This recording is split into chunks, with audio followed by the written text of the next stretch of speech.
Last class तक हमने gravitational field complete कर लिया था। Gravitational field due to a point mass हम कर चुके थे, शायद एक आध कोई न्यूमेरिकल भी देखा होगा। For a point mass gravitational field का एक्सप्रेशन था, दिस वाज gm/r²। फील्ड का डायरेक्शन था, अगर आपने एक मास कैपिटल एम लिया तो फील्ड का डायरेक्शन हमेशा टुवर्ड्स द मास होता है। फील्ड का डायरेक्शन टुवर्ड्स द मास होता है। ये बेसिक हम डिस्कस कर चुके थे। न्यूट्रल पॉइंट हमने डिस्कस कर लिया था, that what is a neutral point. हाँ साजिद, मुझे क्वेश्चन नंबर बता दो, मैं भी दिखवा लेता हूँ, अभी कर देता हूँ। यहाँ सब हम कर चुके थे। अब आपके पास कुछ एक्सप्रेशंस आएंगे, अगर पॉइंट मास नहीं है कुछ और है तो क्या होगा। ठीक है साजिद, अभी डिस्कस करते हैं। अगर पॉइंट मास की जगह कुछ और दिया होगा, लाइक स्फेयर दे दिया, हॉलो स्फेयर दे दिया, या सॉलिड स्फेयर दे दिया, या कोई और शेप है, रिंग है, तो आप फील्ड कैसे कैलकुलेट करोगे। अच्छा, ये पोर्शन एनसीईआरटी में नहीं है तो मैं इसको डिराइव नहीं कराऊंगा, स्कूल एग्जाम्स में आने के चांसेस नहीं होते, लेकिन इसी कॉन्टिन्यूएशन में कर लेते हैं। Electric field due to hollow sphere. Electric field due to hollow sphere.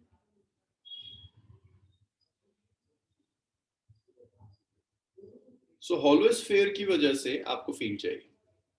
मैं डिराइव नहीं कर रहा हूं, रिजल्ट्स को डायरेक्ट लिख देंगे। सो अगर मैंने आपको हॉलो स्फीयर दे दी, भाई हॉलो स्फीयर में जो भी मास डिस्ट्रीब्यूटेड होगा वो सिर्फ आउटर सरफेस पर होगा। स्फीयर का रेडियस इज आर, अंदर कोई मास नहीं। 3 पॉइंट्स पर आपको फील्ड कैलकुलेट करनी है। एक आपको फील्ड कैलकुलेट करनी है बाहर साइड, इलेक्ट्रिक नहीं, ग्रेविटेशनल।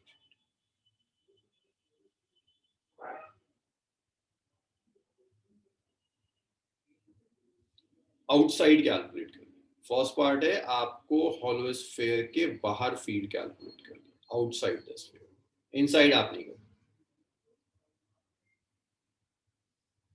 तो ये sphere, radius of the sphere is R, बाहर पॉइंट गिवन है, ये जो सेपरेशन है ये स्मॉल है। तो बाहर जब आप फील्ड कैलकुलेट करेंगे तो जो एक्सप्रेशन होगा, दैट एक्सप्रेशन इज gm/r²। ये सिंपल एक्सप्रेशन है फील्ड का outside the sphere, gm/r²। Sphere ऐसे बिहेव करेगा कि सारा का सारा मास इसके सेंटर पर कॉन्सेंट्रेट, और फील्ड का डायरेक्शन आप जानते हैं, field is towards the charge, towards the mass होगी। दूसरा, आप पॉइंट चूज कर सकते हैं सरफेस पर। अगर आप पॉइंट चूज कर लें on the surface of the sphere, तो जब आप सरफेस पर चूज करेंगे, यहां आपने पॉइंट ले लिया, this is point on the surface. तो अब जो सारा का सारा मास आप अज्यूम करो कि सेंटर पर है, सेपरेशन कितना होगा, कैपिटल आर। तो ग्रेविटेशनल फील्ड का जो एक्सप्रेशन आएगा, that's gm/r²।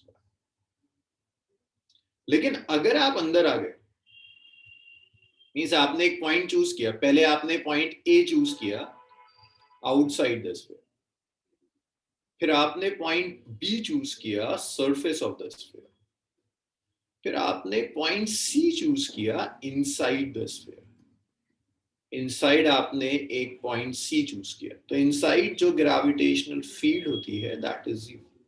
Inside the hollow sphere कोई फील्ड नहीं होगी। मैं आपसे कहूं इसे प्लॉट करिए, gravitational field versus separation position graph plot कीजिए, तो देखिए ग्राफ कैसा होगा। अलग अलग रीजन मार्क करने होंगे, this is gravitational field and this is position. अगर मैंने r इक्वल टू 0 ले लिया, r इक्वल टू 0 का मतलब है आप सेंटर पर। r equal to capital R ले लिया, r equal to capital R का मतलब है ये पॉइंट है आपका सरफेस पर, ये रीजन है less than capital R, that means ये रीजन है इनसाइड। ये R is greater than capital R, means this region is outside. So inside 0 है, सरफेस तक 0, सरफेस पर एकदम बढ़ता है पोटेंशियल, फिर उसके बाद डिक्रीज कर, फील्ड डिक्रीज कर। तो ये ग्राफ होगा कि इनसाइड 0 था, सरफेस पर कुछ वैल्यू थी, सरफेस पर जो वैल्यू थी that's I surface, this is gm/r²। फिर उसके बाद आई डिक्रीज होना शुरू हो जाता है इनवर्सली प्रोपोर्शनल टू। हाँ भाई, यहां तक बताइए, क्लियर है ना। सर स्मॉल आर जब 0 है तो वो सेंटर पे कैसे है? दोबारा बताइए। सर जो आर है वो जब 0 है तो वो सेंटर पे कैसे है? आर आप सेंटर से ही मेजर कर रही हैं, आर जो डिस्टेंस है वो आप सेंटर से मेजर करती हैं, तो सेंटर का डिस्टेंस सेंटर से कितना होगा, 0। यस सरफेस पे जब आप आएंगी तो आर कितना होगा, कैपिटल आर। यहाँ जब आएंगी तो आपने उसे आर कर दी, ठीक है। R is separation from the centre. Sir ji, sir तो ग्रेविटेशनल फील्ड सबसे ज्यादा सरफेस पे स्ट्रांग है। ज्यादा सरफेस पर स्ट्रॉन्ग है, इनसाइड 0 होती है, बाहर जाएंगे तो 0 होता है। भाई ये एनसीईआरटी में नहीं है, स्कूल एग्जाम्स में नहीं आती चीजें। इतना लिखिए, फिर सॉलिड स्फीयर देखते हैं। Done sir. जी,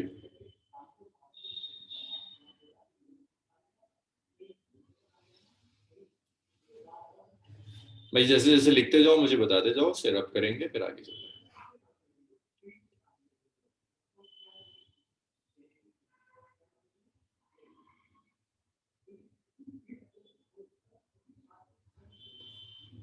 डन सर। ओके, चलो सबने लिख लिया? No sir. लिख लिया।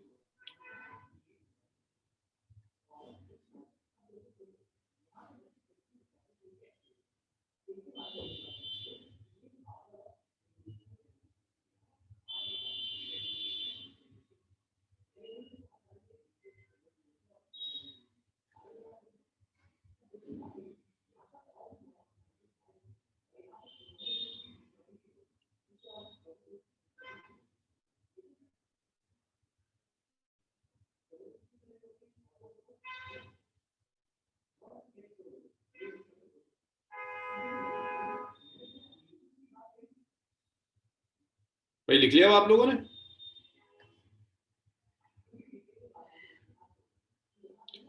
हॉलो स्फीयर हो गया, अब चाहिए gravitational field of a solid sphere.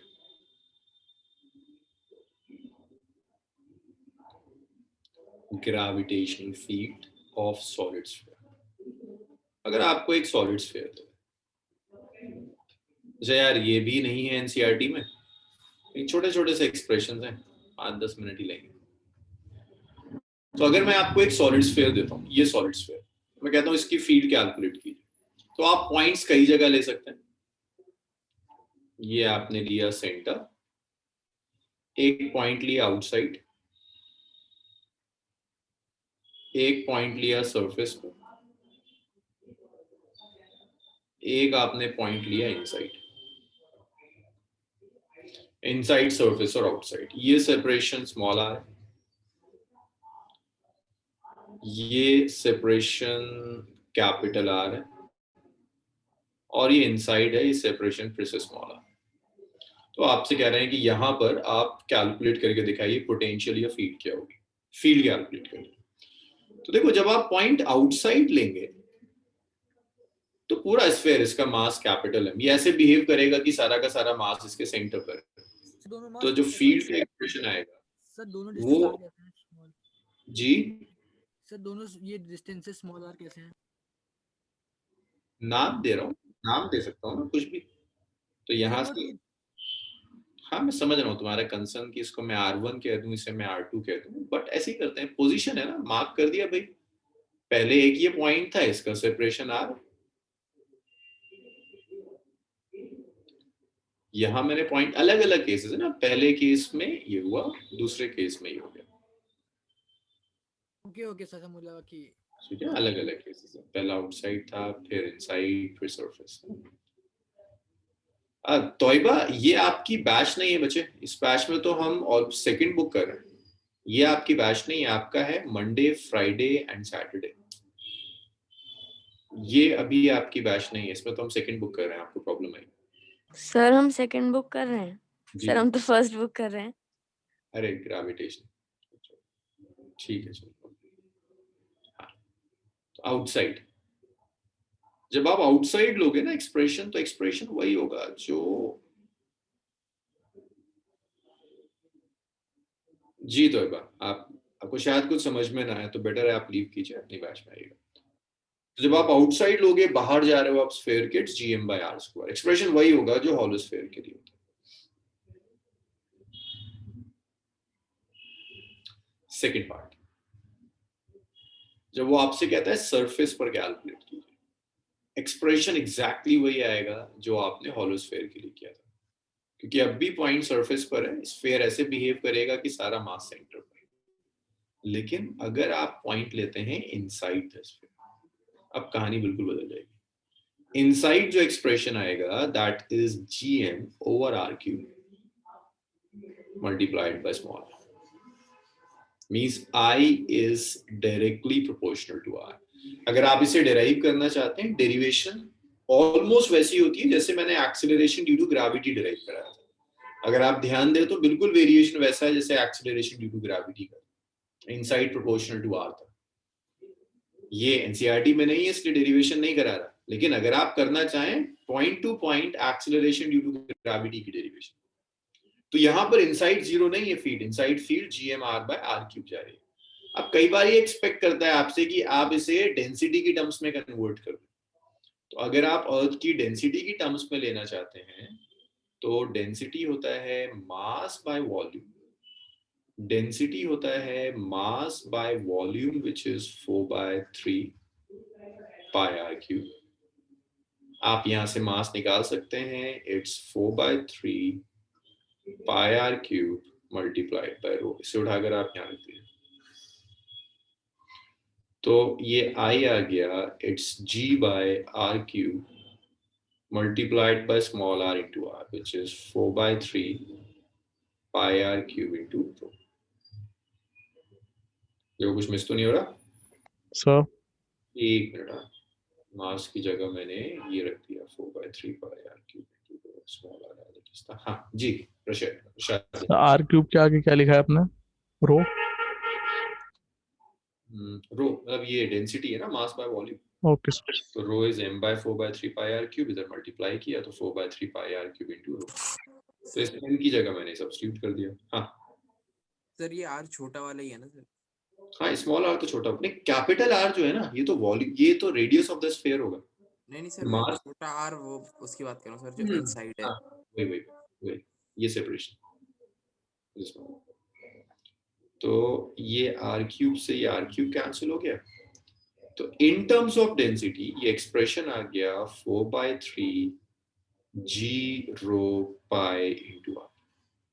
Direction हमेशा याद रखिएगा, इट्स टुवर्ड्स द सेंटर, यहां भी टुवर्ड्स द सेंटर, यहां भी टुवर्ड्स द सेंटर, इनसाइड लोगे अब भी towards the centre. Gravitational field हमेशा towards the centre of sphere, हमेशा टुवर्ड्स द सेंटर। ये बताइए मुझे, क्लियर है ये? इसे लिखिए, फिर इसे प्लॉट करते हैं। एक क्वेश्चन देखेंगे इसमें कैविटी के ऊपर, फिर हम पोटेंशियल एनर्जी स्टार्ट करें।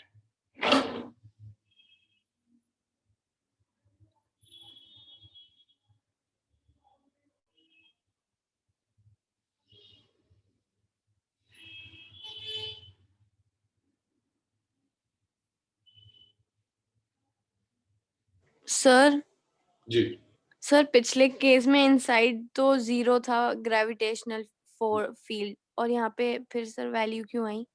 देखो ये हॉलो था, हॉलो में के अंदर कोई मास होगा? No sir. लेकिन ये सॉलिड है, यहाँ तो अंदर मास। अच्छा, यस सर।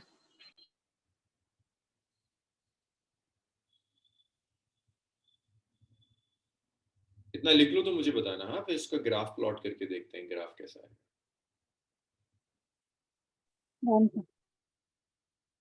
सर डन आपने सर। सर मैंने भी लेट ज्वाइन किया सर, आपने रीजन क्या दिया अभी? हॉलो स्फीयर में ना अंदर मास नहीं होता, हॉलो स्फीयर में कोई मास नहीं होता, तो अंदर कोई फील्ड नहीं होगी। फील्ड तो मास जनरेट करता है, बट ये सॉलिड स्फीयर, सॉलिड स्फीयर के अंदर तो मास है, यस सर। फील्ड है वही जनरेट करेगा, इसीलिए यहाँ नॉन जीरो है, हॉलो में जीरो है। Okay sir. अच्छा भाई, इसके बाद ग्राफ प्लॉट करना है। तो ग्राफ प्लॉट करने के लिए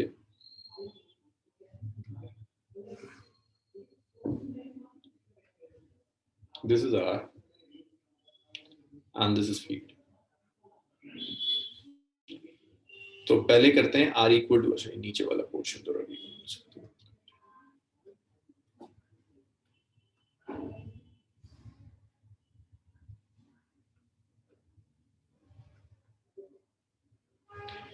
सो this is r equal to 0. r equal to 0 का मतलब है सेंटर.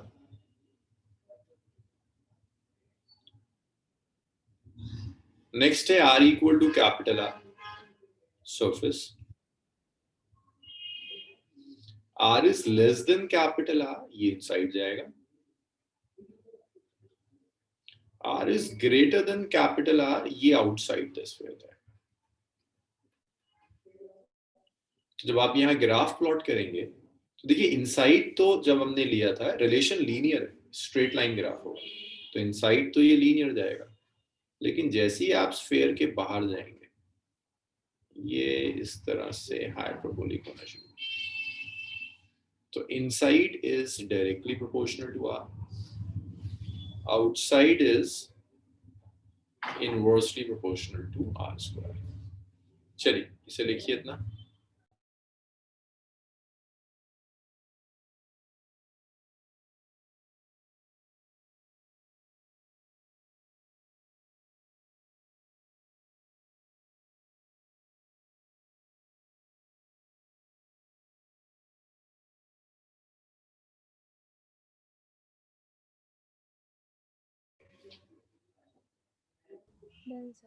सर ग्राफ वाली स्लाइड लगा सकते हैं सर, मैं स्क्रीनशॉट लेना था.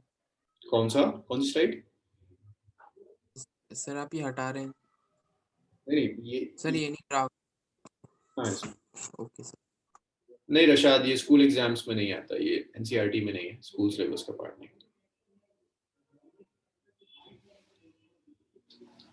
इसमें और कई तरह के क्वेश्चंस आते हैं, कैविटी कर देगा, ये जो हम सैटरडे क्लास लेते हैं उसमें डिस्कस करेंगे, वरना कुछ लोग परेशान हो जाएंगे कि इसमें से स्फीयर में से कुछ पोर्शन काट के निकाल देगा, कहेगा बताओ कैविटी हो गई, आप पोटेंशियल कैसे कैलकुलेट करोगे.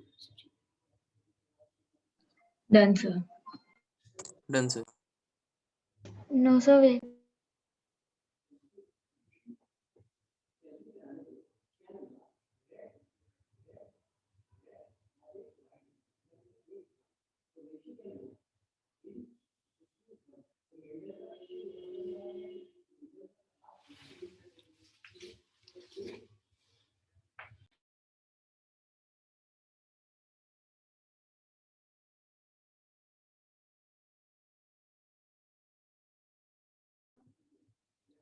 पेज हो गया? Yes sir.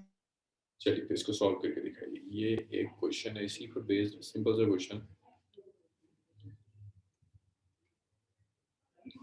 आपको ना ऐसी शेल दी हुई है,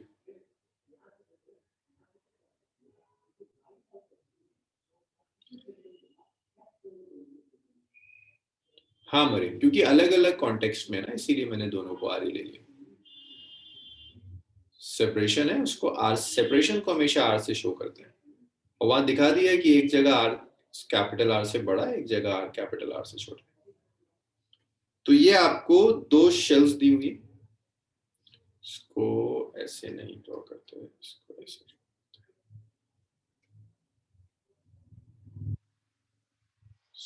एक ये आपने होलोस्फीयर लिया और इस होलोस्फीयर के अंदर आपने यहाँ कैविटी सी कर दी.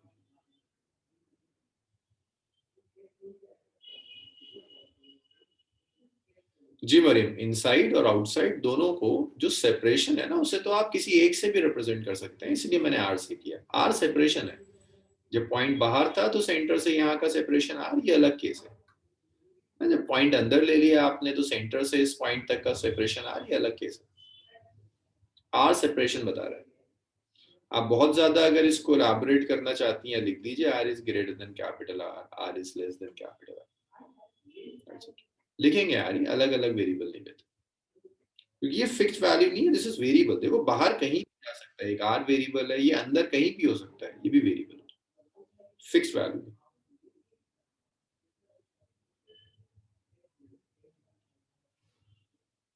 सो ये इनर स्फीयर है, इसका रेडियस है are.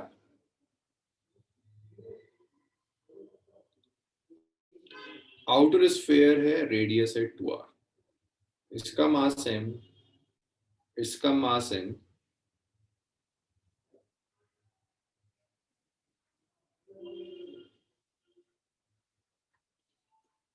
So there are two concentric shells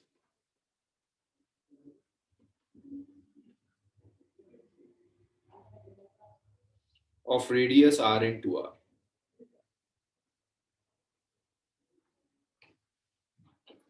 अच्छा शेल दी हुई है and mass m each. Sorry यार ये शेल है सॉलिड नहीं है. चलो मैं दोबारा ड्रॉ करता हूँ. रुक जाओ. Find gravitational field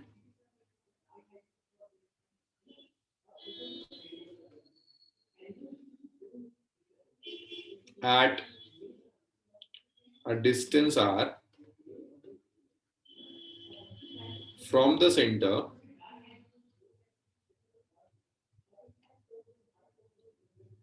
for following cases.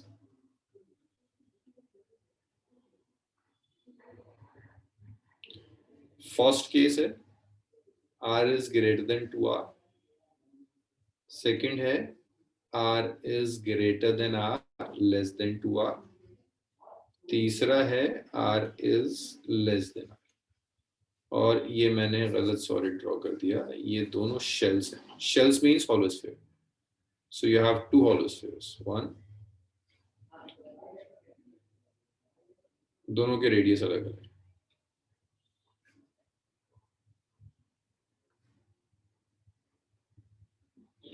ये रेडियस r, ये रेडियस 2r, मास m, मास m. चलिए सॉल्व कीजिए इसको और आंसर्स लिखिए. तो जो भी फील्ड होगी वो दोनों के फील्ड्स को सम करने के बाद आएगी.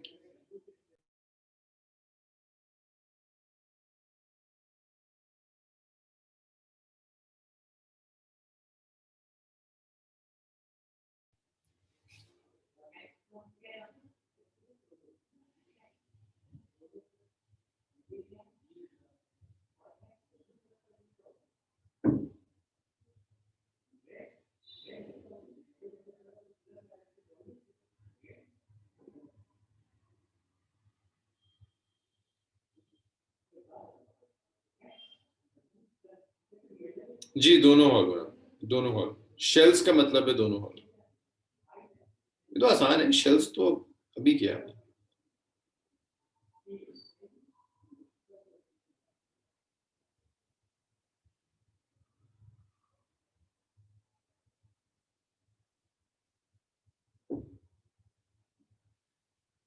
सर वो सेकंड वाला क्या है?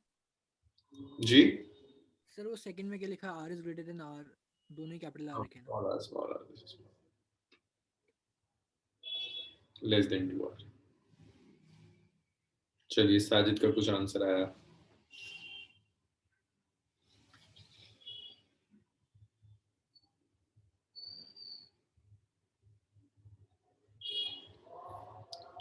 आसिया आपका गलत है. साजिद आपका भी गलत है. उजैर का सही है. First part.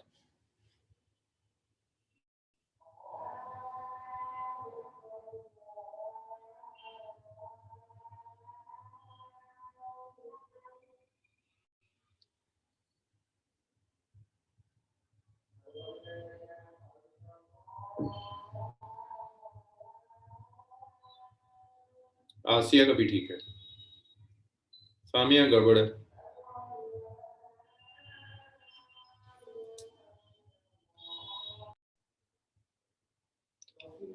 चलिए देखिए आपको दो स्फीयर्स दिए. पहले कह रहा है ग्रेटर देन 2r. यहां एक पॉइंट दिया. First part r is greater then 2r. तो दोनों ही स्फीयर्स के लिए पॉइंट आउटसाइड लाई कर रहा है. सो फॉर मैं आंसर्स चेक नहीं कर रहा हूं. मैं जरा सॉल्व कर दूं फिर देखेंगे. For both spheres point lies outside. दोनों ही स्फीयर्स के लिए पॉइंट बाहर लाई कर रहा है. ये स्मॉल r. दोनों स्फीयर्स के लिए पॉइंट बाहर लाई कर रहा है. तो एक अब जो फील्ड होगी भाई स्फीयर. फील्ड का डायरेक्शन क्या होता है? इसे मैं कहता हूं स्फीयर 1, इसे मैं कहता हूं स्फीयर 2. फील्ड का डायरेक्शन होता है टुवर्ड्स द स्फीयर. तो स्फीयर 1 की फील्ड भी इधर ही होगी और स्फीयर 2 की फील्ड भी इधर ही होगी. सेम डायरेक्शंस में. तो दोनों फील्ड्स ऐड हो जाएगी। तो जब आप नेट ग्रेविटेशनल फील्ड लेंगे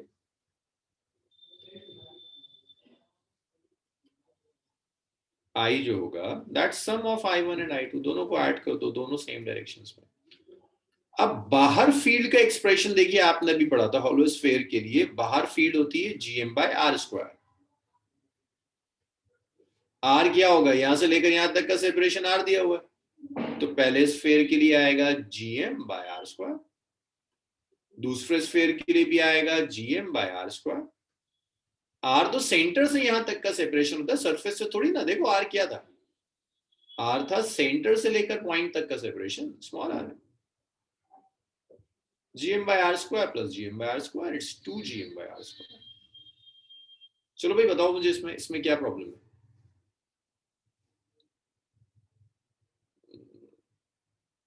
हाँ जी बताइए, ये समझ में आया 2gm/r²? सर सर पर दोनों स्फीयर के लिए कैसे हो सकता है r same, r² same? r is from the center of the sphere। पहले दोनों स्फीयर का सेंटर सेम है या अलग अलग है? ओ अच्छा सर, कौन? Yes sir. सरफेस से नहीं है, सेंटर से पॉइंट तक का सेपरेशन। तो ये फर्स्ट पार्ट हो गया। अब जब मैं सेकंड पार्ट ले रहा हूँ, सेकंड पार्ट में मैंने पॉइंट का कुछ और नाम दे दो, पॉइंट क्यू कह दो। तो सेकंड पार्ट में जब आप पॉइंट क्यू लेंगे, कहाँ लाई कर रहा है, आर और 2r के बीच में, मींस यहां कहीं लाई कर रहा है। सो ये जो क्यू पॉइंट है दूसरे स्फीयर के अंदर है। भाई स्फीयर के अंदर तो पोटेंशियल फील्ड 0 होती है,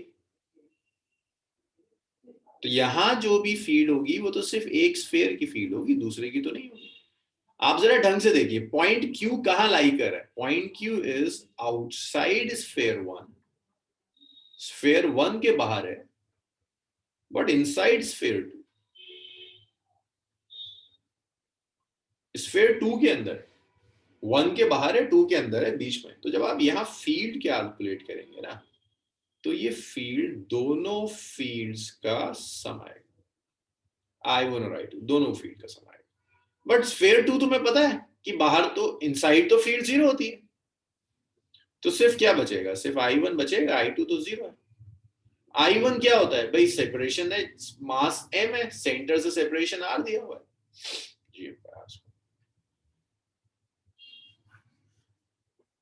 तीसरा पॉइंट तो और आसान। अब तीसरा पॉइंट तो सब गेस कर सकते हो, बताओ यहां अगर मैंने एक पॉइंट S ले लिया दोनों स्फीयर के अंदर, 0 0। तीसरा पॉइंट कहां पर है, इनसाइड बोथ स्फीयर्स, दोनों स्फीयर के अंदर, तो फील्ड होगी 0, नेट फील्ड 0 हो जाएगी। तो ऐसे आपको स्फीयर देकर छोटी छोटी चीजें पूछ सकता है, कहाँ जाएगा कैसे जाएगा। अब यही अगर हॉलो स्फीयर दे दे तो ढंग का क्वेश्चन बन जाता है। मैं भी नहीं करा रहा, सैटरडे जब हम ग्रेविटेशन पढ़ाएंगे तब देखेंगे कि स्फीयर में से काट लेगा, कुछ रख देगा अंदर, मेथड यही होगा। सर यही तो हॉलो स्फीयर है सर। हॉलो स्फीयर है, कैविटी, सॉलिड में कैविटी, ओके सर। सॉलिड में से कुछ काट दिया, कुछ अरे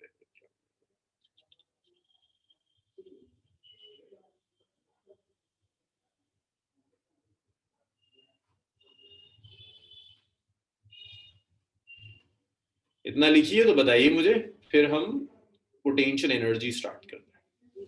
और तो कुछ ऐसा न्यूमेरिकल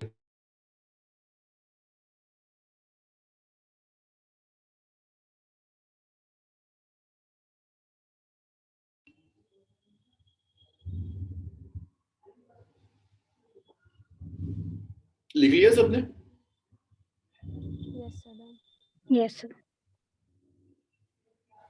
चलिए आप फील्ड जान गए ना, तो आप लोगों ने अब तक ग्रेविटेशन में क्या क्या सीख गए, ग्रेविटेशनल फोर्स सीख गए क्या होती है, एक्सेलरेशन ड्यू टू ग्रेविटी आप लोगों के समझ में आ गया कि एक्सेलरेशन ड्यू टू ग्रेविटी क्या चीज है। एक्सेलरेशन ड्यू टू ग्रेविटी के बाद ग्रेविटेशनल फील्ड आ गई। अब दो टॉपिक्स और हैं, दो चीजें और आनी चाहिए आपको ग्रेविटेशन में, एक पोटेंशियल एनर्जी आनी चाहिए और एक पोटेंशियल आना चाहिए। तो पहले समझिए ग्रेविटेशनल पोटेंशियल एनर्जी क्या होती है। भाई मैंने potential energy, work energy power में कराया था बहुत डिटेल में कराया था, तो मैं कुछ चीजें एक्सपेक्ट करूंगा कि आपको थोड़ा बहुत तो याद हो। पोटेंशियल एनर्जी का रीजन बताया था मैंने आपको, जब भी दो मासेस ग्रेविटेशनली इंटरैक्ट करेंगे, मींस दो मासेस एक दूसरे पर ग्रेविटेशनल फोर्स एक्सर्ट करेंगे और वो फोर्स कंजर्वेटिव होगी, ग्रेविटी इज कंजर्वेटिव, तो उस ग्रेविटेशनल फोर्स की वजह से उस सिस्टम में एक एनर्जी आती है जिसे आप ग्रेविटेशनल पोटेंशियल एनर्जी कहते हैं। तो अगर कोई इसका कॉज पूछता है, it is due to conservative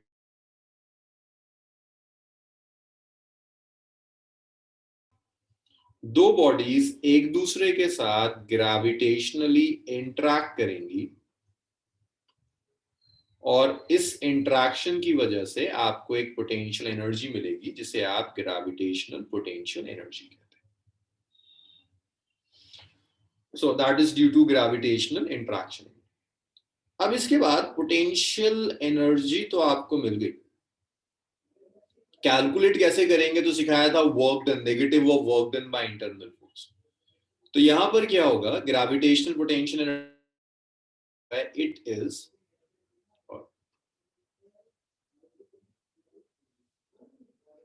gravitational potential energy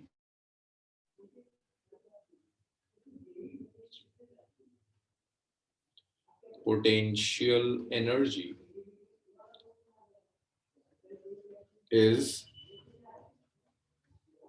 negative of work done। ये सब आपको मैं वर्क एनर्जी इन पावर में सिखा चुका हूं, बिल्कुल भूल गए हो तो फ्रेश से स्टार्ट करो, अदरवाइज आप सीख चुके हैं सब चीजें। Work done by gravitational force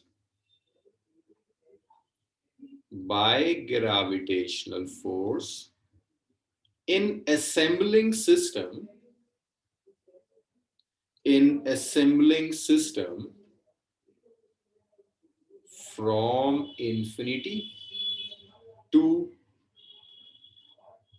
the present position। मतलब समझिएगा इसका, फिर कैलकुलेशंस करें। मान लीजिए दो मासेस है, मैं आपसे कहता हूँ इस सिस्टम की पोटेंशियल एनर्जी बताइए, एक मास m1 यहाँ, एक मास m2 यहाँ, और ये है इंफिनिटी पर। मुझे बताइए क्या ये एक दूसरे के साथ ग्रेविटेशनल फोर्स एक्सर्ट करेंगे? Yes sir. No sir. करेंगे, बिल्कुल है। कौन बोला यस? हर्षद बोला। अरे इंफिनिटी पर है भाई, क्यों फोर्स एक्सर्ट करेंगे? बिल्कुल नहीं करेंगे, कोई फोर्स नहीं होगी, इंफिनिटी पे थोड़ा फोर्स जा रही होती। जब कोई फोर्स नहीं तो क्या ये सिस्टम है? No sir. बॉडीज इंटरैक्ट करती हैं, फोर्स एक्सर्ट करती हैं, सिस्टम भी नहीं है। अब अगर आप इसको इंफिनिटी से कुछ फाइनाइट सेपरेशन तक लाना चाहते हो, आप चाहते हो यहां से यहां आ जाए, तो भाई ग्रेविटी ये काम करेगी, ग्रेविटी इसे खींच कर लेकर आएगी यहां तक। आपने थोड़ा सा इसे डिस्टर्ब कर दिया एक बार एक्सटर्नल पुश से, बाकी सारा काम ग्रेविटी कर दी, और ग्रेविटी इसे यहां ले आई एट सम सेपरेशन आर। तो यहां से लेकर प्रेजेंट पोजीशन तक लाने में ग्रेविटी ने कुछ वर्क डन किया, बस तुम वो वर्क डन कैलकुलेट कर लो। The negative of that work done would be your potential energy। बस आप ये work done कैलकुलेट कर लीजिए ग्रेविटी की वजह से, the negative of that work done will be your potential energy। तो ये जो ऊपर डेफिनेशन लिखी है, डेफिनेशन ये कह रही है कि पहले इंफिनिटी पर था, या मैं इसको अलग से ड्रॉ कर दूं तो शायद ज्यादा आप लोगों को समझ में। ये पहले था इनिशियल, बाद में आपने इसे ऐसा कर दिया। ग्रेविटी ने कुछ वर्क डन किया होगा, जो वर्क डन कर दिया ग्रेविटी ने, negative of that work done is potential energy. ये हमने कई बार किया था वर्क एनर्जी इन पावर में, कि अगर इंटरनल फोर्स है तो नेगेटिव लेंगे, एक्सटर्नल फोर्स है तो पॉजिटिव लेंगे। सो मैं दोबारा उस डिस्कशन पर नहीं जाना चाहता। तो जो लोग बिल्कुल भूल गए भाई, वो तो याद कीजिए कि नेगेटिव है, जिन्हें याद है वहां हमने सारे एक्सप्लेनेशंस दे रखे हैं। सो ये आपको कैलकुलेट करना है, यहां से लेकर इसे आर डिस्टेंस तक लाना है, वर्क डन कैलकुलेट करना है, जो भी वर्क डन होगा उसका नेगेटिव पोटेंशियल एनर्जी की फॉर्म में स्टोर हो जाएगा। तो ऐसे करते हैं इसका ना, कैलकुलेशन ऐसे स्टार्ट करते हैं। मास m1 यहाँ है, एक मास m2 यहाँ है इंफिनिटी पर, इसे इंफिनिटी से उठाकर लेकर आना है। तो पहले मैंने एक काम किया, यहाँ ना एक स्मॉल पाथ चूज कर लिया। पहले मैं m2 को इस स्मॉल पाथ पे लेकर आता, m1 पर मैं अपना ओरिजिन मान रहा हूं कि ये मेरा कोऑर्डिनेट सिस्टम का ओरिजिन, ए पॉइंट का जो पोजीशन वेक्टर है that position vector is x, ये x है, और मुझे इस m को यहां तक लेकर आना है, m2 को यहां तक लेकर आना है, r सेपरेशन तक, r तक लेकर आना है, r तक लाने का वर्क डन चाहिए, लेकिन पहले मैं a से b का वर्क डन कैलकुलेट करूंगा विच इज dx, फिर मैं इंफिनिटी से लेकर r तक इंटीग्रेट कर दूंगा। तो ये स्ट्रैटेजी होगी। चाहिए क्या? इंफिनिटी से लेकर r तक लाने का वर्क डन। करेंगे कैसे? पहले स्मॉल पाथ के लिए वर्क डन कैलकुलेट करेंगे क्योंकि फोर्सेस वेरिएबल है, फिर पूरे पर integrate. So gravitational force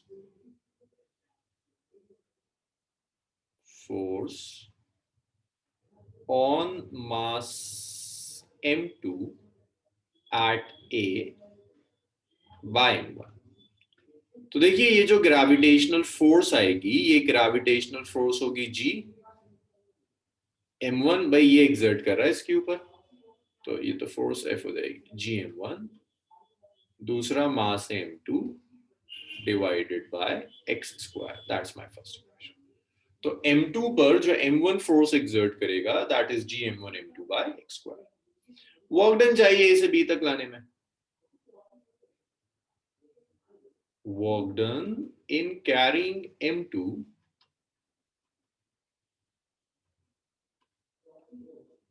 from a to b। a से b तक m2 को लाने में जो वर्क डन करना होगा वो वर्क डन चाहिए bye gravitational force, bye gravitational force. तो ये जो वर्क डन करना होगा, इस वर्क डन को dw से रिप्रेजेंट करते हैं। This work done is the dot product of f and dx, f और dx का डॉट प्रोडक्ट। तो देखिए अब जब आप इस डॉट को ओपन करेंगे, this is f dx cos 180, तो dw आ गया minus of f dx, that's my equation number 2। आप चाहें तो इस 1 को 2 में रख दीजिए फोर्स की वैल्यू, तो 1 को जब आपने 2 में रखा तो आपका वर्क डन आया it's minus of g m1 m2 by x square multiplied by dx. So this dw is the work done by gravitational force in carrying this mass m2 from a to b। यहां से यहां तक लाने में gravity जो work done कर रही है वो ये, यहां तक बताइए मुझे, इसके बाद तो सिंपल इंटीग्रेशन। ये क्लियर है? मुझे इतना भी जरूरत नहीं थी, स्मॉल पाथ आप जानते हो कि अगर वेरिएबल फोर्स है तो वर्क डन ऐसे ही निकालते हैं। मैं तो बस बुक्स में ऐसे स्टेप्स दिए होते हैं, इसीलिए एक स्टेप बढ़ा रहा हूँ कि एक बात चूज कर लिया स्मॉल पाथ, इसके लिए वर्क डन लिया, इनिशियल से फाइनल के लिए इंटीग्रेट कर देंगे। आपको चाहिए work done by gravitational force, नहीं हमजा इसे पोटेंशियल एनर्जी कहते हैं। पोटेंशियल के लिए ना m2 को 1 kg ले लेते हैं, तब पोटेंशियल हो जाएगा। Work done by gravitational force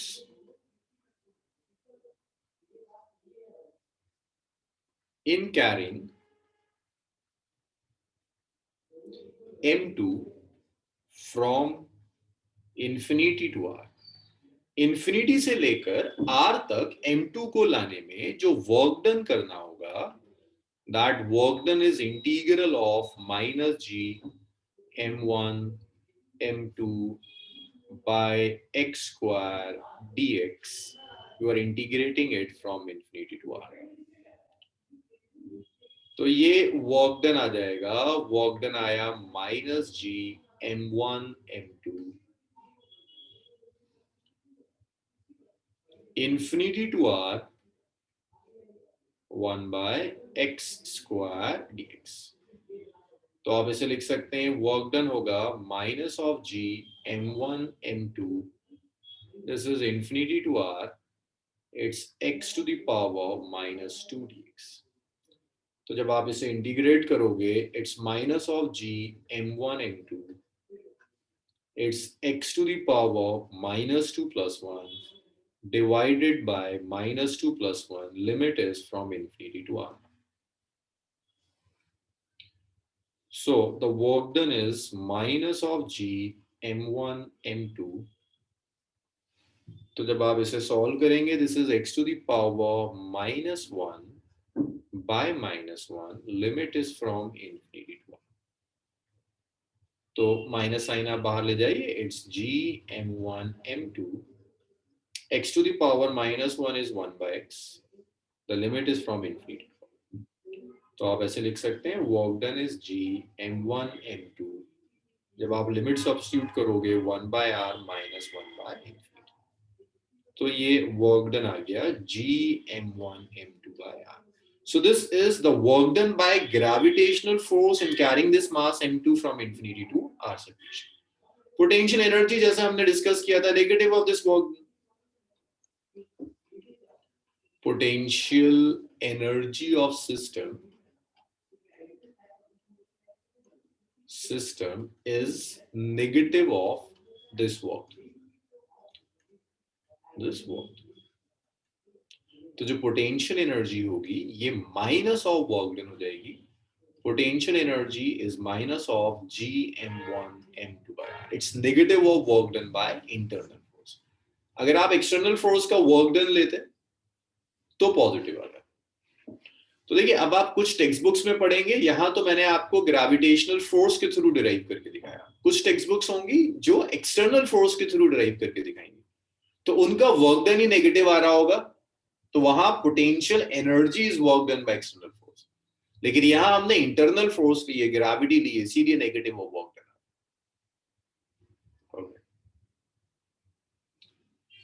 So this is potential energy for the system of 2 point masses. देखो सॉल्व करना बड़ा आसान है. 2 masses है, सेपरेशन r है g m1 m2 by r, और विद अ नेगेटिव साइन आएगा. ये नेगेटिव साइन आपको बताता है कि gravity is always attractive. Negative sign shows that gravitational force is attractive. Gravitational force is attractive. अगर पोटेंशियल एनर्जी नेगेटिव आ रही है, इसका मतलब वो जो फोर्स है that is an attractive force. r to infinity में इंफिनिटी क्यों लेंगे भाई? आप इंफिनिटी टू r में आप क्यों नहीं लेंगे साजिद? आप लिमिट ले रहे हो ना, आप इसको इंफिनिटी से लेकर यहां तक इंटीग्रेट कर रहे हो, तो इनिशियल लिमिट कितनी होगी? सेपरेशन कितना है? इनफाइनाइट है. फाइनल लिमिट कितना है? सेपरेशन कितना है? r. तो lower limit infinite, upper limit r, तो इसीलिए लोअर लिमिट मैंने इनफाइनाइट कर दिया, अपर लिमिट r कर दी. बताइए साजिद.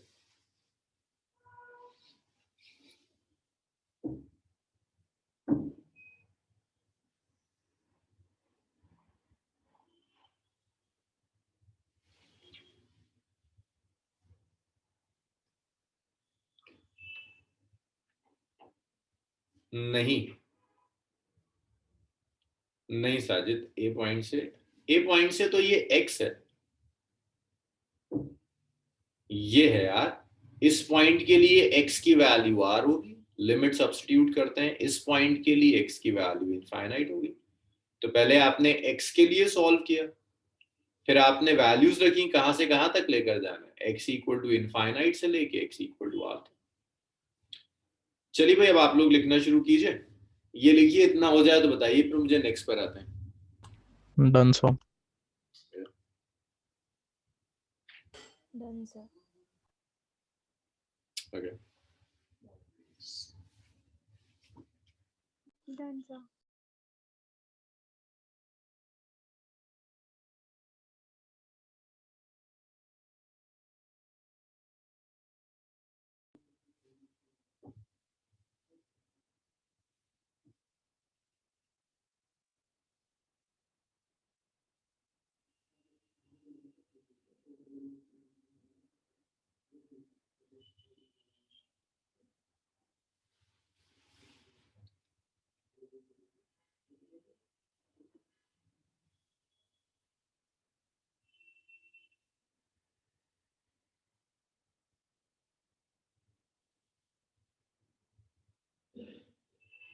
हो गया?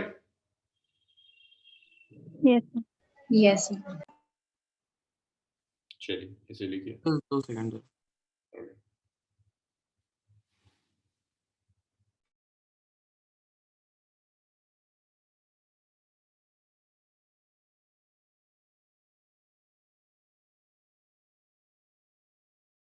Done sir. ओके, मैं फिर से कह रहा हूँ, आप शायद कोई और बुक देखेंगे तो हो सकता है उसने एक्सटर्नल वर्क से किया हो, वो भी एक तरीका है। मुझे ग्रेविटी कर रहे हैं तो ग्रेविटी से ही कर लूँ, वो ज्यादा आसान लगता है।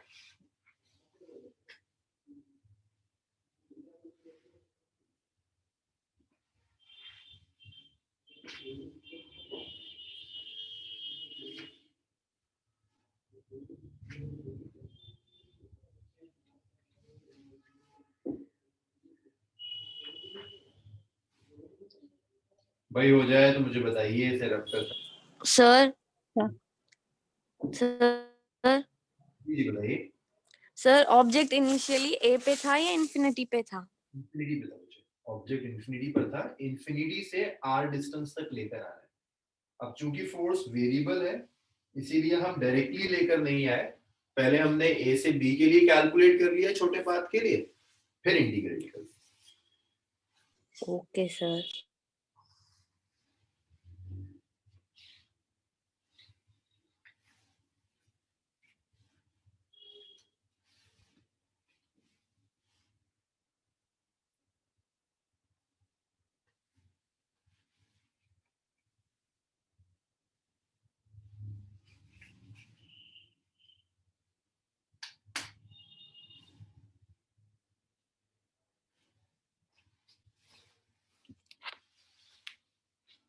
भाई सबने लिख लिया? स्लाइड चेंज कर दूं?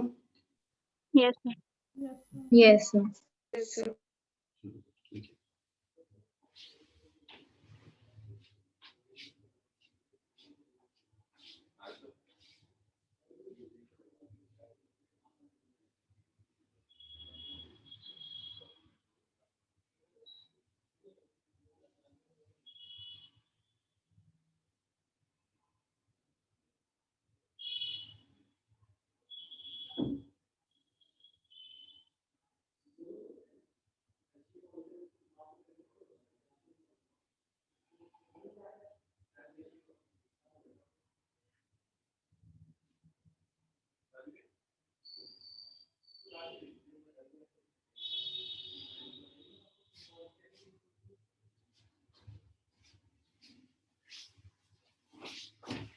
अरे भाई हो गया? No, no sir. सर। लिखिए लिखिए।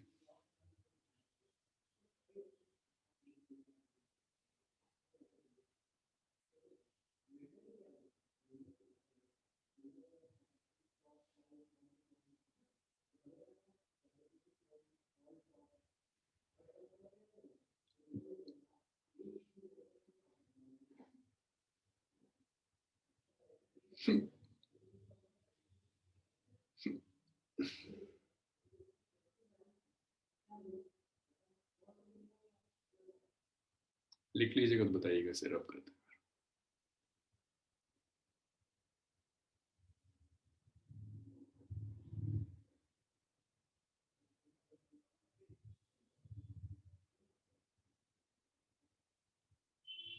सर 1/∞ की वैल्यू 1 होती है या 0?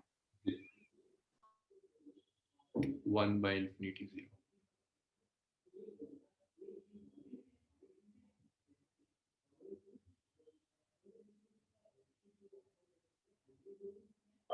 सर जी सर यहाँ पे नेगेटिव साइन सारे ड्रॉप कैसे हो गए सर? नेगेटिव कहाँ ड्रॉप पे, देखिए कहाँ, कौन सा वाला नेगेटिव? सर ये ये वाला, सर इसके नीचे। ये वाला, ये नेगेटिव और ये नेगेटिव मल्टीप्लाई होकर क्या हो जाएगा? ओ अच्छे sir. Sir, last word attractive लिखा है. Easy attract, forces attract. सब पहुंच गए लास्ट वर्ड तक?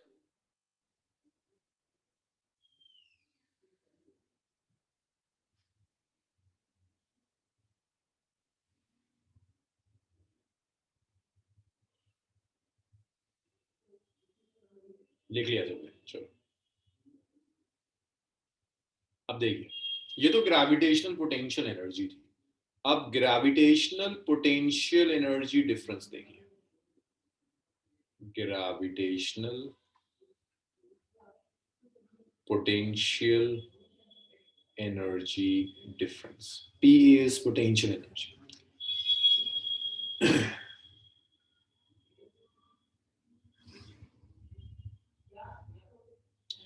तो देखिए ग्रेविटेशन पोटेंशियल एनर्जी डिफरेंस क्या कहता है। आपने एक मास लिया m1, आपने एक मास और लिया m2। m1 और m2 के बीच में जो सेपरेशन है, दैट सेपरेशन इज r। ये इनिशियल था, आप इस m2 को उठाकर यहां ले गए। अब इनके बीच में सेपरेशन r2। तो पहले भाई कुछ पोटेंशियल एनर्जी थी, उसे मैं u1 कह देता हूं। बाद में कुछ पोटेंशियल एनर्जी थी, u2 कह देते हैं। सो पोटेंशियल एनर्जी डिफरेंस को डेल्टा u से रिप्रेजेंट करेंगे। This is u2 minus u। बस डिफरेंस लेना, फाइनल माइनस इनिशियल। u2 आप जानते हो कैसे लिखोगे, minus of g m1 m2, separation कितना है इनके बीच में, r2। u1 आप कैसे लिखोगे, minus of g m1 m2, separation कितना है, r1। तो ये पोटेंशियल एनर्जी डिफरेंस आ गया, it's minus of g m1 m2 by r2, और ये प्लस आ गया g m1 m2 by r। तो आप यहां से g m1 m2 कॉमन ले लीजिए। So the change in potential energy is g m1 m2 is common. That's 1 by r1 minus 1 by r2. So this is change in gravitational potential energy. It's g m1 m2 1 by r1 minus 1 by r2. ये gravitational potential energy में change आ है। Sir ji sir R2 minus R1 नहीं होने चाहिए था। क्यों? हमेशा हम फाइनल माइनस इनिशियल लेते हैं, ये इनिशियल है। तो और सर ये- फाइनल माइनस इनिशियल ना सर, तो फाइनल तो सर R2 है। है ना? हाँ तो फाइनल तो r, वही तो किया हमने, u2 माइनस u1 करेंगे ना। अब u खुद नेगेटिव है, इसीलिए आपको यहाँ पर कहानी अलग दिख रही है। करोगे तो ऐसे ना। Okay sir sorry sir. So this is change in potential energy, gm1 m2 1 by r1 minus 1 by r2। तो हमेशा याद रखिएगा r1 is initial separation, r1 is initial separation and r2 is final separation। r1 initial है, r2 final। तो ये initial और final separations आ गया इनके पास। अब इसी की बेसिस पर याद है mgh हमने लिखा था, gravitational potential energy difference mgh। इसे लिख लेना जरा, मैं mgh प्रूफ करा दूं, फिर हम डिस्कस करेंगे। तो इसको मैं बताऊं आपको कि mgh आता कब है, mgh के लिए कंडीशन क्या है। This is earth. अच्छा चलो ठीक है, लिख लो, इसे लिख लो, फिर करा लिख लो, इसे लिख लो।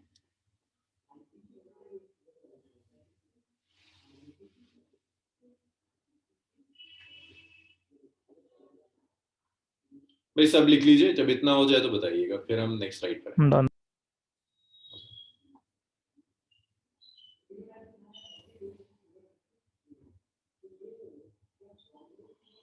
Done, sir.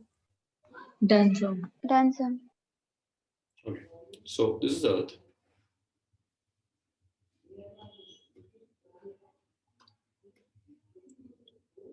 Mass of Earth is capital M, ये Earth है।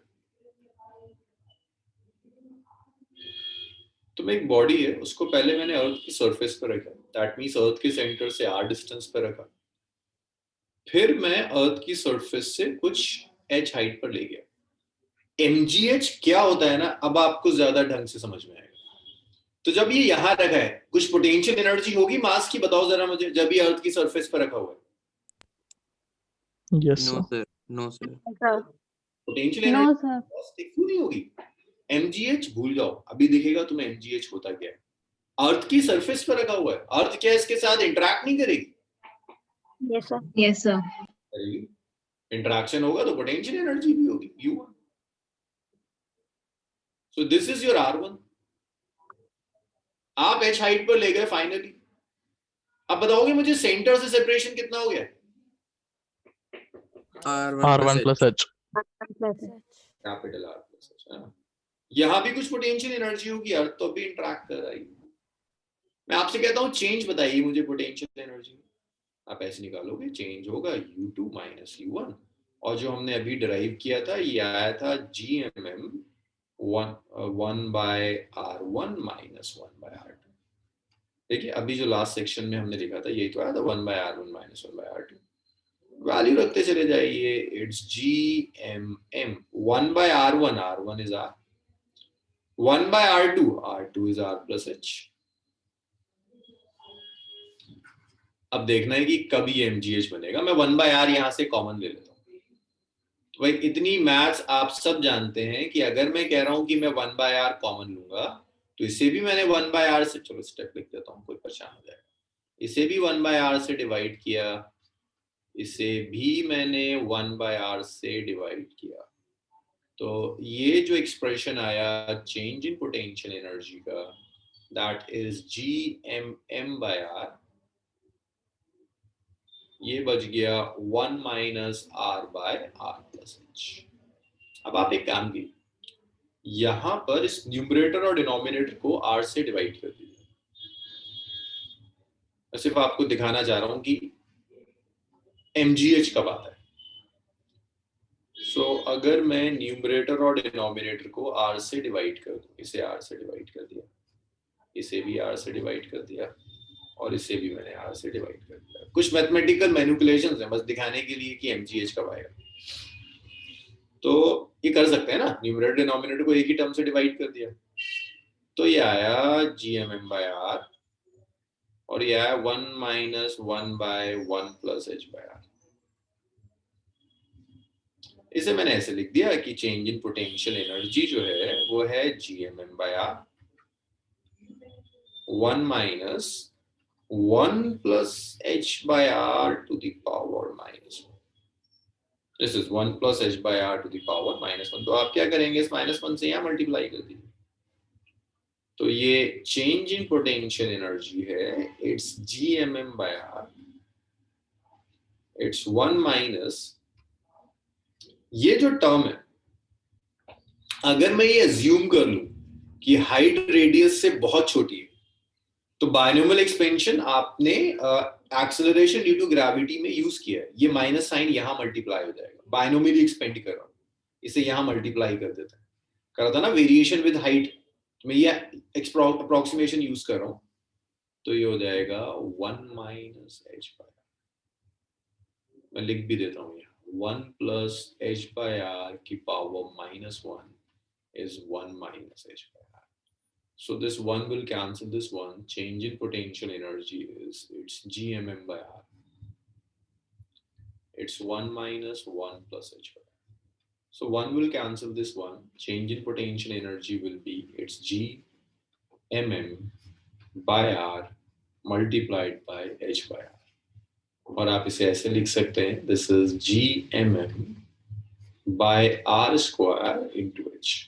अब ये आपको याद होना चाहिए कि GM/R² was acceleration due to gravity.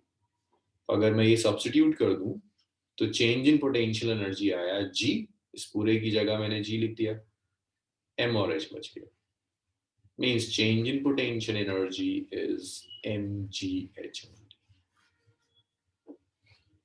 सो अगर आप बॉडी को H हाइट पर ले जा रहे हैं तो change in potential energy MGH कब होता है? This is only true only if height बहुत बहुत कम है अर्थ के रेडियस के कंपेयर. वर्क एनर्जी पार्ट में जब पढ़ा रहा था तभी मैंने कहा था कि हमेशा वैलिड नहीं, हम मान के चल रहे हैं कि H कम है ताकि G कांस्टेंट है. बट हाइट अगर बहुत ज्यादा हो जाती है अर्थ के रेडियस के कंपेरेबल तो आप ये सब यूज करोगे. ये एक्सप्रेशन होगा आपका, या आप यहाँ छोड़ सकते हो, ये आप यूज करें.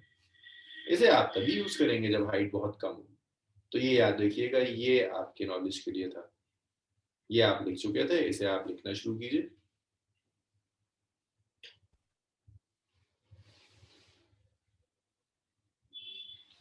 और जब इतना लिख लें तो बताइएगा मुझे.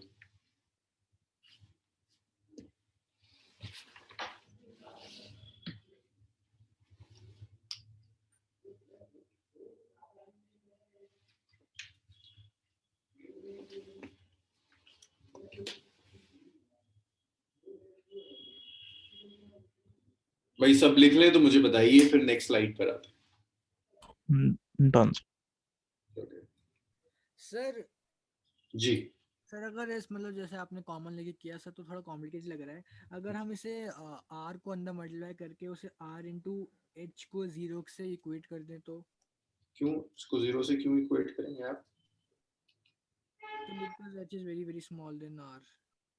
बहुत अच्छा मेथड नहीं होता, मैं भी कभी कभी उसे यूज कर लेता हूँ, लेकिन वो बहुत अच्छी चीज नहीं है। ये अच्छी चीज है, ये सीखो। वो आसान है लेकिन बहुत अच्छी चीज नहीं है, ये अच्छी चीज है। Okay okay sir. इसे सीखो। मैं कर लेता हूँ कभी कभी, जब मेरे पास किसी बैच में टाइम नहीं होता तो मैं वो काम कर लेता हूँ। सर जो हम ये बॉडी को जो हमने बॉडी की हाइट इंक्रीज की है वो सरफेस से बाहर ले गए या फिर अभी फिलहाल सरफेस से बाहर ले गए? तुम किस फ्लोर पर रहते हो हर्षित? ग्राउंड फ्लोर है, फर्स्ट फ्लोर है, कौन सा है? Sir ground. ग्राउंड, बस ग्राउंड से ऊपर उठा के ले जाओ, ठीक है? अर्थ की सरफेस में, अर्थ की सरफेस से उठा दिया बस थोड़ा। ओके ओके सर, सही ऐसा लग रहा है अर्थ से बाहर ले गए। अर्थ से बाहर भी ले जा सकते हैं, वो परेशानी नहीं, तब भी कोई टेंशन नहीं होगी। Done, sir. चलिए जी। सर पर फिर यहाँ पे वाला फॉर्मूला सर एक second, because H will be greater than R. हाँ तो भाई यहाँ तक तो वैलिड होगा ना, बस जहाँ बायनोमियल यूज करिए आप, वो बायनोमियल यूज नहीं करेंगे। Okay okay sir. पूरे में थोड़ा ना अप्रोक्सीमेशन यूज करिए, मैंने एक ही जगह तो करिए। Okay sir done. डन लिख लिया आप लोगों ने? No sir. लिखिए लिखिए। Yes sir. लिखिए। अब एक नो की आवाज आई थी, जब तक वो यस नहीं हो जाएगी मैं लिख नहीं सकता।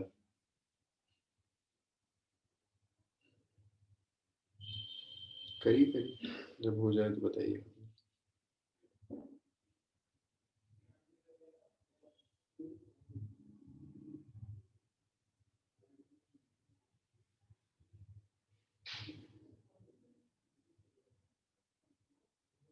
Done sir. अच्छा जी, सबने लिख लिया, चलिए इसको भी लिख लीजिए।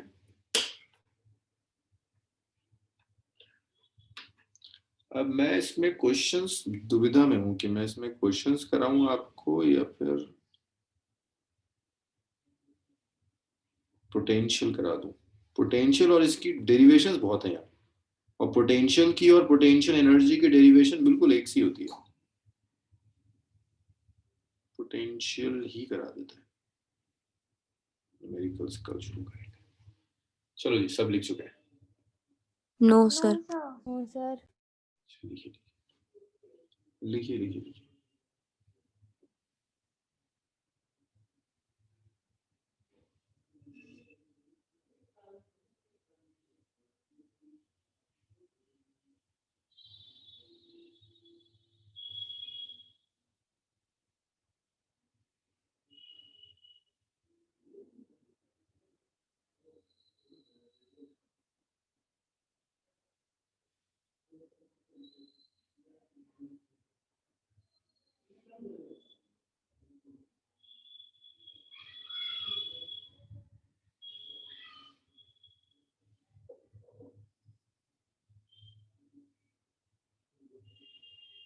Done sir.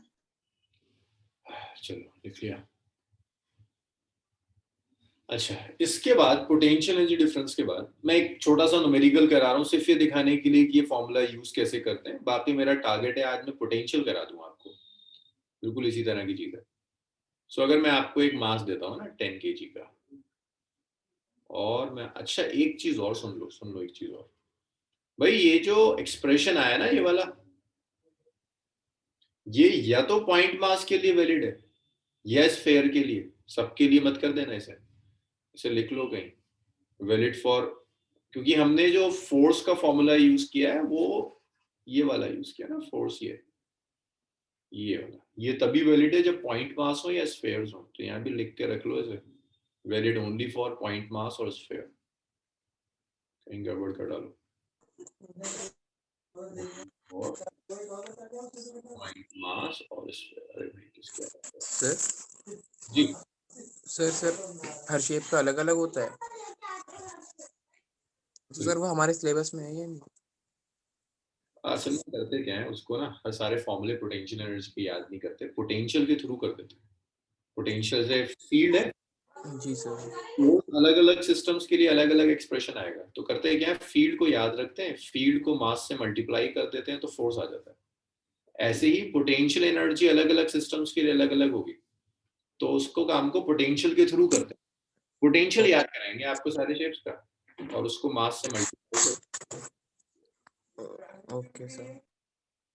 चलिए ये हो गया इतना, ये हो गया आपका, यहाँ पे 10 kg था और भाई एक था आपका 5 kg। इनके बीच में कुछ डिस्टेंस भी सिमेट्रिकल सा ले लीजिए ताकि परेशानी ना आए। 10 मीटर ले लीजिए। मैं आपसे कहता हूँ पोटेंशियल एनर्जी बताइए।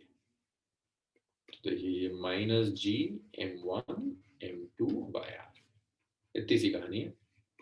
तो 6.67 into 10 raised to the power -11, m1 is 10, m2 is 5, r is 10। 10 से गया 10, तो 7 लिखा है। 7 है। तो अगर मैं मल्टीप्लाई करूं 5 5 33 into 10 raised to the power -11 joule with a negative sign। Use कुछ ऐसे करेंगे, इतना लिखिए। फिर पोटेंशियल पर आते हैं और पोटेंशियल जल्दी से डिराइव कर लेते हैं पोटेंशियल एनर्जी की तरह, तेजी से हो जाएगा। डन। इसे लिख लीजिए बस, ये फॉर्मूला यूज करना आना चाहिए आपको कल की क्लास के लिए। ये लिख लिया, वो तुमने लिख लिया ना? यस। Yes. नो या yes? Yes, sir. Yes, sir. अब समझिए ग्रेविटेशनल पोटेंशियल क्या चीज है। भाई ग्रेविटेशनल फोर्स और ग्रेविटेशनल फील्ड में क्या फर्क था? सर फील्ड इमेजिनरी थी। फील्ड एक सिंगल मास की प्रॉपर्टी, फील्ड इमेजिनरी नहीं है। ग्रेविटेशनल फील्ड एग्जिस्ट करती है भैया, उसमें ग्रेविटोन्स होते हैं, एग्जिस्ट करते हैं। ग्रेविटेशनल फील्ड में फोर्स होता है, ग्रेविटेशनल फोर्स। ग्रेविटेशनल फोर्स दो मासेस की प्रॉपर्टी है ना, दो मासेस होंगे तो फोर्स होगी। फील्ड एक मास की प्रॉपर्टी है कि एक मास भी अपने अराउंड फील्ड जनरेट करेगा। वैसे आप लोगों को क्या लगता है, फोर्स ज्यादा फंडामेंटल है या फील्ड? सोचो जरा logically. Field. The field. Field. पहले फील्ड जनरेट करता है, फिर फील्ड फोर्स एक्सर्ट करती है। तो फील्ड ज्यादा फंडामेंटल है एज कंपेयर टू फोर्स। बस जो रिश्ता फोर्स और फील्ड का है ना, वही रिश्ता ग्रेविटेशनल पोटेंशियल एनर्जी और ग्रेविटेशनल पोटेंशियल का। ग्रेविटेशनल पोटेंशियल एनर्जी के लिए कम से कम दो मासेस होने चाहिए। ऐसा ना हो तुम कहो कि भाई मैंने एक यूनिवर्स बनाई और उसमें एक मास रख दिया, इसके आसपास कुछ नहीं है, पोटेंशियल एनर्जी बताओ। किसी से इंटरेक्ट ही नहीं करेगा तो एनर्जी कहां से आएगी? नहीं आएगी। लेकिन पोटेंशियल आएगा। पोटेंशियल एक सिंगल मास की प्रॉपर्टी। तो ग्रेविटेशनल पोटेंशियल की डेफिनेशन तो मैं लिख दूंगा, लेकिन उससे पहले समझो करता क्या है। जो फील्ड करती है, फील्ड क्या बताती है? एक मास के अराउंड उसकी ग्रेविटेशनल इन्फ्लुएंस बताएगी, but in vector form. Potential उसी तरह का काम करता है बट इन स्केलर फॉर्म। ये जो मैं लिख रहा हूँ एग्जैक्ट डेफिनेशन नहीं है, लेकिन इसके थ्रू तुम्हें हमेशा याद रहेगा पोटेंशियल है क्या चीज। It defines gravitational property of a mass। gravitational property means attract करेगा या नहीं करेगा, स्केलर फॉर्म, एनर्जी होगी या नहीं होगी, ये सारी प्रॉपर्टी समझने में ये पोटेंशियल आपकी हेल्प करेगा। कि अगर कहीं पोटेंशियल है किसी मास का तो आप कहोगे अच्छा इसकी ग्रेविटेशनल प्रॉपर्टी एग्जिस्ट कर रही है, फील्ड भी होगी और एनर्जी भी होगी अगर कोई दूसरा मास में रख दो। बस फर्क ये, यही काम फील्ड भी कर रहा था, लेकिन फील्ड कर रहा था वेक्टर फॉर्म में, पोटेंशियल करता है स्केलर फॉर्म में। अब डेफिनेशन लिख देते हैं।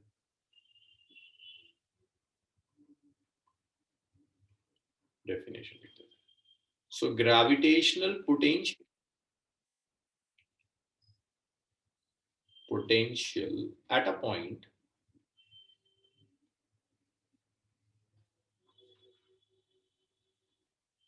is work done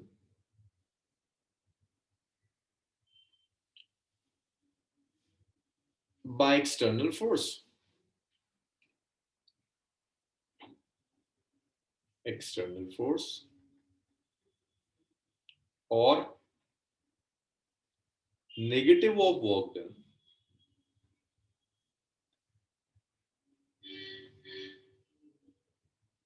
by gravitational force.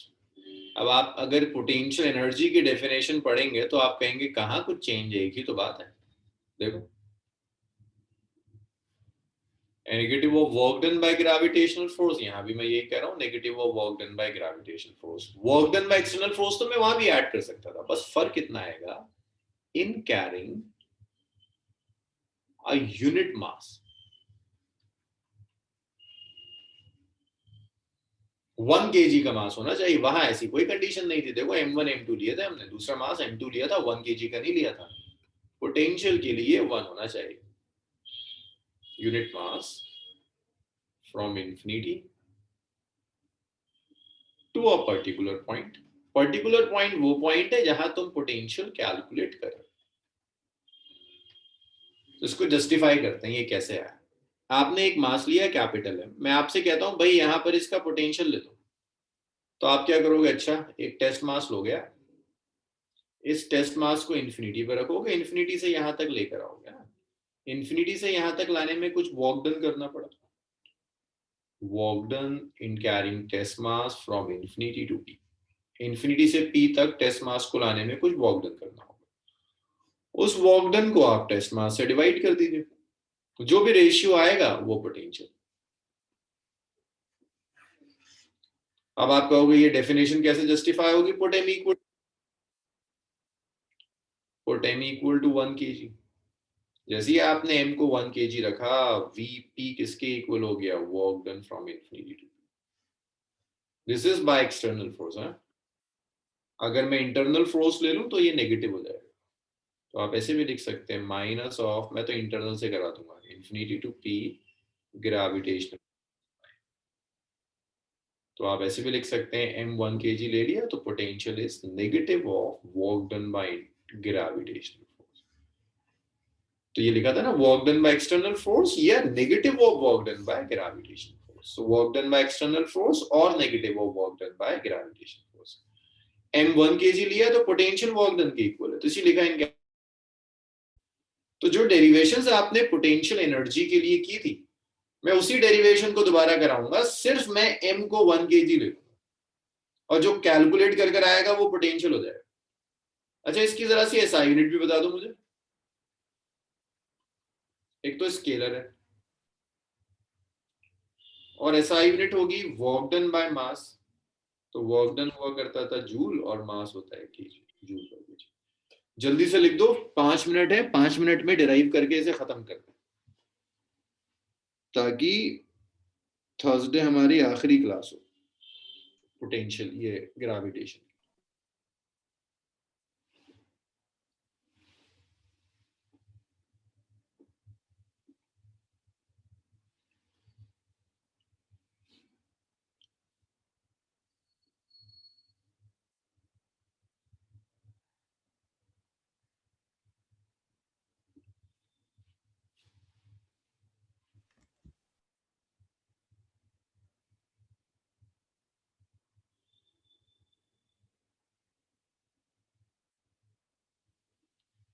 भाई हो गया तो बताइए मुझे. सर हमने यहाँ m से क्यों डिवाइड किया है? This is the definition of potential, क्योंकि पोटेंशियल एक मास पे डिपेंड करता है. जैसे आपको याद हो हमने फील्ड को डिफाइन किया था force by point mass. Yes sir. Force दोनों मासेस की प्रॉपर्टी थी, हम टेस्ट मास से अलग करना चाहते थे इसलिए टेस्ट मास से डिवाइड कर दिया. वर्क डन में दोनों मासेस आएंगे, आप टेस्ट मास हटाना चाहते हो तो आपने टेस्ट मास से डिवाइड कर दिया. और बेटर है take this as a definition, जैसे speed is distance by time is definition, ऐसे ही पोटेंशियल की ये डेफिनेशन है. इसे यूज कर कर आप बहुत कुछ डिराइव करें, अलग अलग सिस्टम के लिए अलग अलग फॉर्मूला ड्राइव करें. इतना लिख लिया आप लोगों ने, जल्दी से डिराइव कर लें इसका एक्सप्रेशन. सर ये नेगेटिव क्यों आया? क्योंकि एक्सटर्नल और इंटरनल फोर्सेस का डायरेक्शन ऑपोजिट होता है, नहीं होता. Yes sir. तो एक नेगेटिव साइन होगा. हाँ, तो ये डेरिवेशन है, इसका नाम कुछ कर देते हैं, इसे कहते हैं ग्रेविटेशनल, मुझे ज्यादा मेहनत नहीं करनी, gravitational potential of point mass. एक पॉइंट मास है, उसका पोटेंशियल लेना है, और उस पॉइंट मास का नाम है m1, मुझे m1 का पोटेंशियल चाहिए। जहां जहां मैंने m2 लिखा है ना, मैं तो, तुम लोग शुरू कर दो, मैं तो बस m2 को यही 1 कर दूंगा और सारी कहानी एज इट इज रह जाएगी। 1 kg, 1 kg, बस मुझे इतना करना है, m2 को हटा के 1 kg कर देना है, बाकी सब ऐसे ही रहेगा। तुम जल्दी जल्दी लिखो वरना छूट जाएगा। तो यहाँ भी मैं m2 को हटाऊंगा, 1 kg लिख दूंगा। जहां जहां मैंने m2 लिखा है मुझे इतनी सी मेहनत करनी है। सर यही स्क्रीन दोबारा लिखना है बस m2 को 1 करने का। भाई फर्क यही तो है, 1 kg के मास को लेकर आ रहे हैं, तो ये तो हट ही गया। 1 kg मास, 1 kg था तो 1 हो गया। लिख लीजिए इतना, फिर मैं अगले पेज पे भी कर दूंगा, तो कई बार अगले पेज पे भी कर देता हूँ। तो ये m2 1 था, 1 हो गया, 1 से मल्टीप्लाई करोगे तो सेम ही रहेगा, इसीलिए डेरिवेशन भी अच्छी लगती है। और ये पोटेंशियल एनर्जी की जगह पोटेंशियल हो गया, और ये सिस्टम नहीं, एक मास का है। Potential of m1 is negative of this work done. Potential को u से ना रिप्रेजेंट कर v से रिप्रेजेंट करता है। और ये जो एक्सप्रेशन मैंने अभी डिराइव किया है सिर्फ पॉइंट मास के लिए, स्फीयर के लिए कहाँ कहाँ वैलिड होगा वो हम डिस्कस करेंगे, बट अभी ये सिर्फ पॉइंट मास के लिए। जल्दी से लिख लो इसे लिखते जाओ, क्लास खत्म होती जाएगी। सर बस gm1/r बचेगा ना सर एक्सप्रेशन? gm/r बचेगा with a negative sign. Okay sir.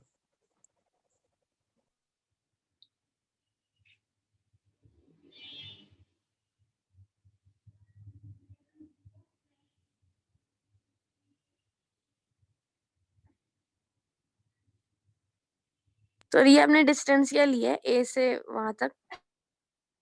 dx, a से b तक, सर m1 से a तक।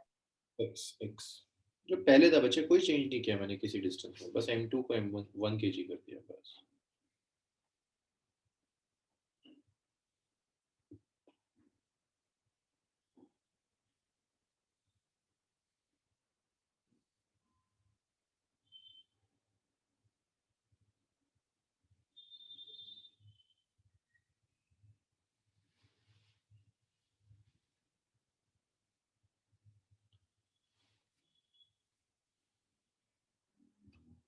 इतना हो जाए तो बताइएगा मुझे।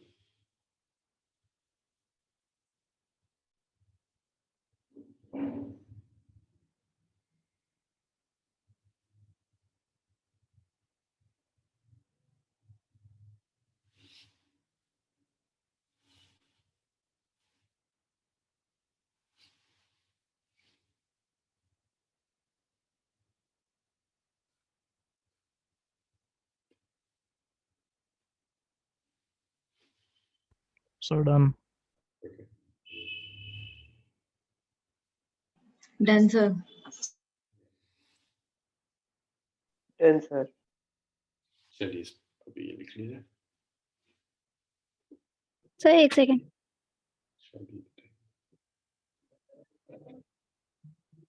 Done sir.